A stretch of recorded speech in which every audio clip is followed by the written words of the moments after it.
നമ്മളൊരു പുതിയൊരു mobile phone വാങ്ങുകയാണെങ്കിൽ അത് തുടക്കത്തിൽ വളരെ സ്മൂത്ത് ആയിട്ട് വർക്ക് ചെയ്യും. എന്നാൽ നമ്മൾ കുറച്ച് നാൾ ഉപയോഗിച്ച് കഴിയുമ്പോഴത്തേക്കും ഫോൺ വളരെ സ്ലോ ആകാൻ തുടങ്ങുന്നതായിട്ട് നമുക്ക് കാണാവുന്നതാണ്. പിന്നെ നമ്മൾ ഫോണിൽ ടച്ച് ചെയ്യുമ്പോഴെല്ലാം ആ ടച്ചിനോട് പെട്ടെന്ന് പ്രതികരിക്കാതെ അല്പം ലാഗായിട്ട് അതിനോട് പ്രതികരിക്കുന്നതായിട്ട് നമുക്ക് കാണാൻ സാധിക്കുന്നതാണ്.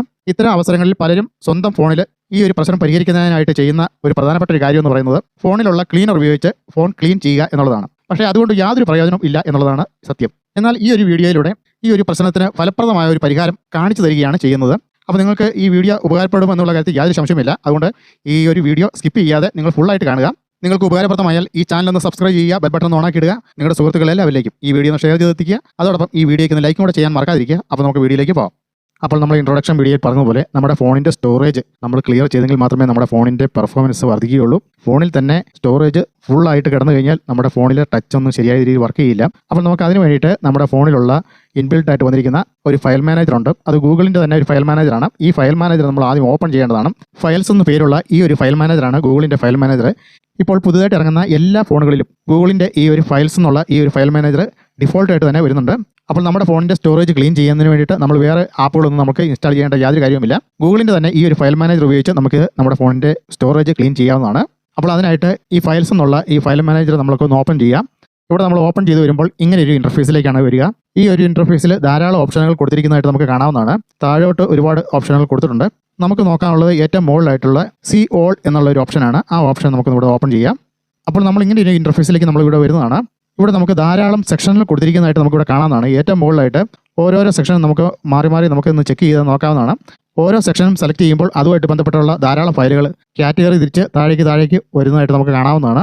ഈ കൂട്ടത്തിലാണ് നമുക്ക് നമ്മുടെ ഫോണിലേക്ക് ആവശ്യമില്ലാത്ത ചില ടെമ്പ് ഫയലുകളും വരുന്നതായിട്ട് നമുക്ക് കാണാൻ സാധിക്കുന്നതാണ്. ഈ ഫയലുകളൊക്കെയാണ് നമ്മുടെ ഫോണിൻ്റെ പെർഫോമൻസിനെ ബാധിക്കുകയും ഫോണിലെ ടച്ച് റെസ്പോൺസ് ഇല്ലാതാക്കുകയും ഒക്കെ ചെയ്യുന്നത് ഈ ഒരു സെക്ഷനിൽ വന്ന് കിടക്കുന്ന ടെമ്പ് ഫയലുകളാണ്. ഈ ഫയലുകളെയാണ് നമുക്ക് റിമൂവ് ചെയ്ത് കളയേണ്ടത്. അങ്ങനെ നമ്മുടെ ഫോണിൻ്റെ മെമ്മറി ക്ലീൻ ചെയ്യാവുന്നതാണ്.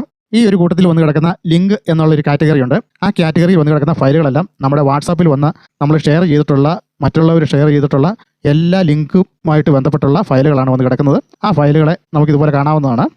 ഫോണിൻ്റെ യാതൊരു ഉപകാരവുമില്ലാത്ത ഇത്തരം ഫയലുകൾ നമുക്ക് എല്ലാം ഒരേപോലെ തന്നെ നമുക്ക് ഡിലീറ്റ് ചെയ്ത് കളയേണ്ടതാണ്. അപ്പോൾ നമ്മുടെ ഫോണിൻ്റെ പെർഫോമൻസ് വർദ്ധിക്കുന്നതാണ്.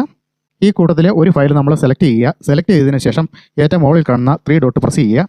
അപ്പോൾ നമുക്ക് സൈഡിലായിട്ട് ഒരു മെനു ബാർ വരുന്നതാണ്. അതിൽ ഏറ്റവും താഴ്ഭാഗത്തായിട്ട് ഫയൽ ഇൻഫോ എന്നുള്ളൊരു ഓപ്ഷൻ നമുക്ക് കാണാവുന്നതാണ്. ആ ഒരു ഓപ്ഷൻ ക്ലിക്ക് ചെയ്യുക. അപ്പോൾ നമ്മൾ ആ സെലക്ട് ചെയ്തിരിക്കുന്ന ഫയൽ ഏത് സൈസ് ഫയലാണെന്ന് നമുക്ക് കാണാൻ സാധിക്കുന്നതാണ്. അപ്പോൾ നമുക്കിവിടെ കാണാവുന്നതാണ് ഈ ഒരു ഫയൽ ലിങ്കുമായിട്ട് ബന്ധപ്പെട്ടുള്ള ഫയലാണ്. നമ്മുടെ വാട്സാപ്പിൽ വരുന്ന മെസ്സേജുകളുടെയൊക്കെ ലിങ്കാണ്. അപ്പോൾ നമ്മൾ ഇങ്ങനെ പരിശോധിച്ച് നോക്കി നമുക്ക് ആവശ്യമുള്ള ഫയലാണോ അല്ലയോ എന്ന് നോക്കിയിട്ട് നമുക്ക് ആവശ്യമില്ലാത്ത ഫയലാണെങ്കിൽ നമുക്ക് ഈ ഫയലുകൾ ഡിലീറ്റ് ചെയ്ത് കളയാവുന്നതാണ്. അപ്പോൾ ഈ ഒരു ഫയൽ നമുക്ക് യാതൊരു കാരണവശാലും ആവശ്യമില്ല. അപ്പോൾ അതുകൊണ്ട് നമുക്ക് ഈ ഒരു ഫയലുകളെല്ലാം നമുക്കൊന്ന് സെലക്ട് ചെയ്തതിന് ശേഷം അതിനെ മൊത്തത്തിൽ ഡിലീറ്റ് ചെയ്ത് കളയാവുന്നതാണ്. അപ്പോൾ ഞാൻ ഈ ഒരു ഫയലുകളെല്ലാം ഞാൻ ഒന്ന് ഡിലീറ്റ് ചെയ്യാനായിട്ട് എല്ലാം ഒന്ന് സെലക്ട് ചെയ്യുകയാണ്. അതിനുശേഷം നമുക്കൊന്ന് ഡിലീറ്റ് ചെയ്യാം. ഇതുപോലെ ഓരോ ഫയലുകളും നമ്മളിവിടെ സെലക്ട് ചെയ്യുക. എല്ലാം സെലക്ട് ചെയ്തതിന് ശേഷം നമുക്ക് ഏറ്റവും മുകളിലായിട്ട് ഡിലീറ്റ് ചെയ്യാനുള്ള ഒരു ഓപ്ഷൻ ഉണ്ട്. അങ്ങനെ എല്ലാം ഡിലീറ്റ് ചെയ്യുകയാണെങ്കിൽ നമ്മുടെ ഫോണിൻ്റെ മെമ്മറി സ്പേസ് ഒരുപാട് വർദ്ധിക്കുന്നതാണ്. ഫോണിന് നല്ല സ്പീഡും ലഭിക്കുന്നതാണ്. അങ്ങനെ ഫോണിൻ്റെ പെർഫോമൻസ് വർദ്ധിക്കുമെന്നുള്ള കാര്യത്തിൽ യാതൊരു സംശയമില്ല. ഞാൻ ഇതുപോലെ വളരെ കൃത്യമായിട്ട് ഈ കാര്യങ്ങളെല്ലാം ചെയ്യുന്നതാണ്. അങ്ങനെ എൻ്റെ ഫോൺ നല്ല ഫ്രഷ് ആയിട്ടാണ് ഇരിക്കുന്നത്. ഇവിടെ നമ്മൾ ഏറ്റവും മുകളിലായിട്ട് ഡിലീറ്റ് ഓപ്ഷൻ ക്ലിക്ക് ചെയ്യുന്നതോടുകൂടി താഴെ ഒരു പോപ്പപ്പ് വിൻഡോ വരുന്നതാണ്. ഇവിടെ ഇപ്പോൾ ഞാനൊരു 15 ഫയൽസാണ് ഞാനിവിടെ സെലക്ട് ചെയ്തിരിക്കുന്നത്. അതിനുശേഷം താഴെയുള്ള ഓപ്ഷൻ ക്ലിക്ക് ചെയ്യുന്നതോടുകൂടി അത് താൽക്കാലികമായിട്ട് ഒരു ബോക്സിലേക്ക് ഡിലീറ്റ് ആയിട്ട് പോകുന്നതാണ്. അവിടെ ചെന്നിട്ട് നമുക്ക് അവിടെ നിന്ന് ക്ലീൻ ചെയ്യേണ്ടതാണ്. അതുപോലെ തന്നെ മറ്റൊരു ഫയലാണ് ടെമ്പ് ഫയലുകൾ. അതും നമുക്ക് ഇതുപോലെ തന്നെ നമുക്ക് ഇവിടെ മുകളിലത്തെ ഓരോ കാറ്റഗറി അനുസരിച്ച് നമ്മൾ ചെക്ക് ചെയ്ത് കഴിഞ്ഞാൽ നമുക്ക് ലഭിക്കുന്നതാണ്. അങ്ങനെയുള്ള ടെമ്പ് ഫയലുകൾ നമുക്ക് ഇതുപോലെ ചെക്ക് ചെയ്തതിന് ശേഷം നമുക്കത് ആ ഫയലുകളെല്ലാം നമുക്ക് ഡിലീറ്റ് ചെയ്ത് കളയേണ്ടതാണ്. അപ്പോൾ നമ്മളൊരു ട്രഷ് എന്നുള്ള ഒരു ഫോൾഡറിലേക്ക് ഈ ഒരു ഫയലുകളെല്ലാം പോകുന്നതാണ്. ആ ഫയലുകൾ അവിടെ നിന്ന് ചെന്ന് നമ്മൾ ഡിലീറ്റ് ചെയ്ത് കളയേണ്ടതാണ്. ഇപ്പോൾ ഈ കാണുന്ന സ്ക്രീനിൽ കാണുന്ന ഈ ഒരു ഫയലുകളെല്ലാം ടെമ്പ് ഫയലുകളാണ്. നമുക്കത് ഓരോന്നും ചെക്ക് ചെയ്ത് നോക്കിയതിന് ശേഷം നമുക്കത് ഉറപ്പ് വരുത്തിയതിന് ശേഷം നമുക്കത് ഡിലീറ്റ് ചെയ്ത് കളയാവുന്നതാണ്. ഇത്തരം ഫയലുകളാണ് നമ്മുടെ ഫോണിൻ്റെ പെർഫോമൻസിനെ വളരെയധികം ബാധിച്ച് ടച്ച് റെസ്പോൺസ് ഇല്ലാതാക്കി മാറ്റുന്നത്. അപ്പോൾ നമ്മളിവിടെ ഡിലീറ്റ് ചെയ്യുന്ന എല്ലാ ഫയലുകളും നേരെ ട്രഷറിലേക്ക് പോകുന്നതാണ്. ആ ട്രഷറിൽ ചെന്ന് നമുക്ക് അവിടെ ക്ലീൻ ചെയ്യേണ്ടതാണ്. അതെങ്ങനെയാണെന്ന് നമുക്ക് നോക്കാം. എല്ലാ ഫയലുകളും ഡിലീറ്റ് ചെയ്യാൻ നിന്നാൽ ഈ വീഡിയോയുടെ ലെങ്ത് കൂടും എന്നുള്ളതുകൊണ്ട് ഞാൻ എല്ലാ ഫയലുകളും ഡിലീറ്റ് ചെയ്യുന്നില്ല. അപ്പോൾ നമുക്ക് ട്രഷറിലേക്ക് പോകാം. ഇവിടെ ഫയൽ മാനേജർ ആദ്യം തൊട്ട് ഓപ്പൺ ചെയ്യുക. അപ്പോൾ ഏറ്റവും മുകളിലായിട്ട് 3 ലൈൻസ് കാണാവുന്നതാണ്. ആ ഒരു ഓപ്ഷനിൽ നമുക്ക് ക്ലിക്ക് ചെയ്യുക. അപ്പോൾ നമ്മൾ ട്രഷർ എന്നുള്ള ഒരു ഓപ്ഷൻ നമുക്ക് കാണാവുന്നതാണ്. ഇവിടെ ആദ്യത്തെ ഓപ്ഷൻ എന്ന് പറയുന്നത് ക്ലീൻ എന്നുള്ളൊരു ഓപ്ഷനാണ്. രണ്ടാമത്താണ് ട്രഷ് എന്നുള്ള ഒരു ഓപ്ഷൻ വന്നിരിക്കുന്നത്. ആ ഓപ്ഷനിലാണ് നമ്മൾ ഡിലീറ്റ് ചെയ്ത എല്ലാ ഫയലുകളും വന്ന് കിടക്കുക. അവിടെ നിന്നും കൂടെ ഡിലീറ്റ് ചെയ്തെങ്കിൽ മാത്രമേ നമ്മുടെ ഫോണിൻ്റെ മെമ്മറിയിൽ നിന്ന് അത് പൂർണ്ണമായിട്ടും മാറുകയുള്ളൂ. അപ്പോൾ അവിടെ കൂടെ നമ്മളിന്ന് ക്ലീൻ ചെയ്ത് കഴിഞ്ഞ് കഴിഞ്ഞാൽ നമ്മുടെ ഫോൺ വളരെ ക്ലീൻ ആകുകയും സ്മൂത്തായിട്ട് വളരെയധികം സ്പീഡിൽ നമ്മുടെ ടച്ചിന് ഓരോന്നും പെട്ടെന്ന് തന്നെ അതിന് റെസ്പോൺസ് ലഭിക്കുന്നതുമാണ്. വളരെ സ്മൂത്തായിട്ട് നമ്മുടെ ഫോൺ വർക്ക് ചെയ്യുന്നതാണ്. അപ്പോൾ ഇവിടെ കാണുന്ന എല്ലാ ഫയലുകളും ഞാൻ ഡിലീറ്റ് ചെയ്തതാണ്.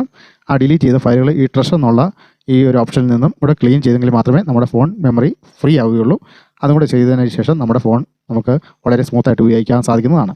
അപ്പോൾ നമ്മുടെ ഫോണിൻ്റെ മെമ്മറിയിൽ നിന്ന് ഡിലീറ്റ് ആയിട്ടുള്ള ഈ ഫയലുകളെല്ലാം നമുക്കിവിടെ സെലക്ട് ചെയ്തതിന് ശേഷം ഡിലീറ്റ് ആക്കേണ്ടത് എങ്ങനെയാണെന്നുള്ളതാണ് നമുക്ക് നോക്കുന്നത്. അതിനായിട്ട് ഏറ്റവും മുകളിലായിട്ട് കാണുന്ന ഒരു ഡോട്ട് ബട്ടൺ ഉണ്ട്. ആ ബട്ടൺ ഒന്ന് ക്ലിക്ക് ചെയ്യുക. അപ്പം എല്ലാ ഫയലുകളും ഒരുമിച്ച് സെലക്ട് ആകുന്നതാണ്. അപ്പോൾ അതോടുകൂടി നമുക്ക് ഈ ഫയലുകളെല്ലാം ഒറ്റ ക്ലിക്കിൽ തന്നെ എല്ലാ ഫയലുകളും നമുക്ക് ഡിലീറ്റ് ചെയ്യാൻ സാധിക്കുന്നതാണ്. അതിനു മുമ്പായിട്ട് ഈ ഫയലുകളെല്ലാം നമ്മൾ ഡിലീറ്റ് ചെയ്ത ഫയലുകളാണോ എന്ന് നമ്മൾ പരിശോധിക്കുക. നമുക്ക് വേണ്ടപ്പെട്ട ഫയലുകളാണെങ്കിൽ ആ ഫയലുകൾ നമുക്ക് ഒന്നുകൂടെ നമ്മുടെ ഫോണിൻ്റെ മെമ്മറിയിലേക്ക് തിരിച്ചു കൊണ്ടുപോകാൻ സാധിക്കുന്നതാണ്.